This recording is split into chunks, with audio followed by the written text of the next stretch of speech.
చూపులకెన్నడు దొరకనిది రంగు రూపు లేని మది రెప్పలు తెరవని కన్నులకు స్వప్నాలెన్నో చూపినది వెచ్చని చెలిమిని పొందినది వెన్నెల కళగల నిండుమది కాటుక చీకటి రాత్రికి బాటను చూపే నేస్తమది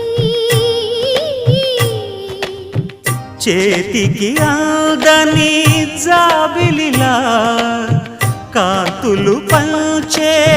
మణిదీపం కొమ్మల చాటున